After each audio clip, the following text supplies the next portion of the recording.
নমস্কার বন্ধুরা, নন্দিতাস ওয়ার্ল্ডে সবাইকে সুস্বাগত। আশা করি সবাই ভালো আছেন। আজকে রবিবার, আজ আমরা চলে এসেছি বেহালা শখের বাজার সাবর্ণ রায়চৌধুরীর বাড়ি, যেখানে ওদের দুর্গাপুজো হয় আটচালার।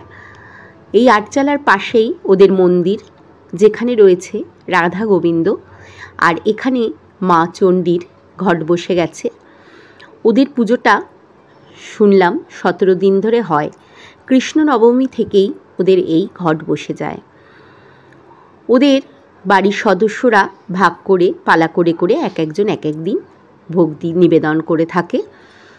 সেই কারণে আজকে ওদের বাড়ির পড়েছে পালা, সেই কারণে আজকে আমরা এসেছি ওদের বাড়িতে। এখানে ঠাকুরের ভোগ রান্না হচ্ছে। আমরা সকাল 10:30টার মধ্যে ওদের বাড়িতে চলে এসেছি। আরও সকালে আসতে বলেছিল, কিন্তু ঘরের সমস্ত কাজ মিটিয়ে, আর আমাদের বাড়ি থেকে ওদের বাড়ির ডিস্টেন্সটা অনেকটা, তারপরে অটোর লাইনেও অনেকটা সময় গেছে, সেই কারণেই একটু দেরি হয়েছে। যাই হোক, আমার তো ঠাকুরের কাজ করতে ভীষণ ভালো লাগে। এখানে ঠাকুরের সবজি কাটা হচ্ছে। এক দিদি এখানে বাঁধাকপি কাটছেন, আর আমি এখানে চাল কুমড়ো কাটছি। ঠাকুরের কাজে আমার ভীষণই ভালো লাগে। এখানে আমি আসতে পেরে খুব ভালো লাগছে। এখানে ফল দিয়ে একবার পুজো হয়ে গেছে, সেই কারণে বাচ্চারা এখানে ফল প্রসাদগুলোকে ঠিকঠাক করে রাখছে সবাইকে দেবার জন্য। দেখুন, ঘট বসেছে বেলগাছের একটা ডাল দিয়ে, এখানে ঠাকুরের ঘট পাতা হয়েছে। এটা ওদের বাড়ির মন্দিরের ভেতরটা। আর এখানে আমরা ভোগ রান্না করছি।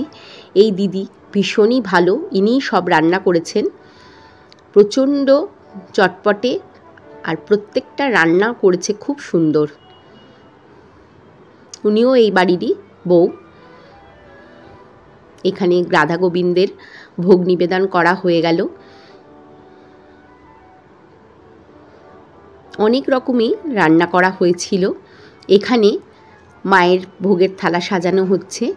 7 রকম ভাজা, বাঁধাকপির তরকারি, চাল কুমড়োর তরকারি নারকোল দিয়ে, তারপরে চাটনি, পেঁপের চাটনি, পায়েস, দই, মিষ্টি, আর মা চণ্ডীর জন্য এখানে মাছও দেয়া হয়েছে। তবে এইখানে সেটা করা হয়নি, সেটা বাড়ি থেকে করে নিয়ে আসা হয়েছে।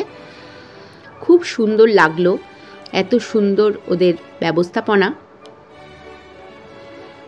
আমি এখানে যেতে পেরে এবং তাদের কাজে একটু হাত লাগাতে পেরে আমি নিজেকে খুব ধন্য মনে করছি। ঠাকুর না চাইলে কিছুই সম্ভব নয়, এটা আমি বিশ্বাস করি।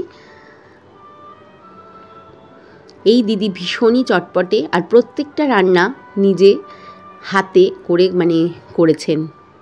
আমরা তো একটু শুধু সহায়তাই করেছি ওনাকে। দেখুন, এখন মায়ের ভোগের থালা সাজানো হচ্ছে। দেখে নেবে যে 7টা ভাজা ঠিকঠাক মতো পড়লো কি না, দেখে দেখে এখানে দেওয়া হচ্ছে।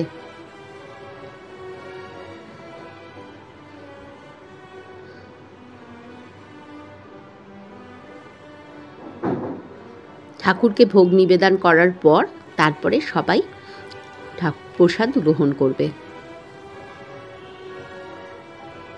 রাধা গোবিন্দকে আগে ভোগ নিবেদন করা হয়ে গেছে। এটা বেহালা শখের বাজারে সাবর্ণ রায়চৌধুরীর বাড়ির পুজো। আপনারা জানেন, এটা সবাই জানে, এটা খুবই বিখ্যাত রাজবাড়ির পুজো। আর ভাগ্যক্রমে আমার মেয়ের বান্ধবী সেই বাড়িরই মেয়ে, সেই কারণেই আমি এর আগেও এসেছি, আর এবারেও আমি আগে এসেছি। আগের বারে আমি এসেছিলাম পুজোর মধ্যে, তখন এখানে পুজো তো হয়, এখানে বসে চণ্ডীপাঠ হয় সারাদিন। আর পাশেই আটচালা রয়েছে, সেইখানে মায়ের মূর্তি তৈরি হচ্ছে। সেখানে আমরা আর যেতে পারিনি, এখানে কাজের মধ্যে থেকে। ভেবেছিলাম একবার যাব, এই জানলা দিয়েই ওইখানে দেখা যাচ্ছে। এখন মায়ের ভোগ নিবেদন করা হলো, ঠাকুরমশাই ভোগ নিবেদন করছেন, আরতি করছেন।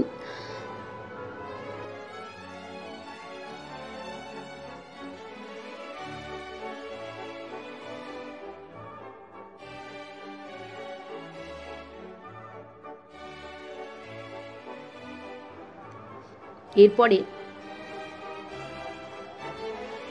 মহালয়া থেকে এখানে আরও 5টা ঘট বসবে।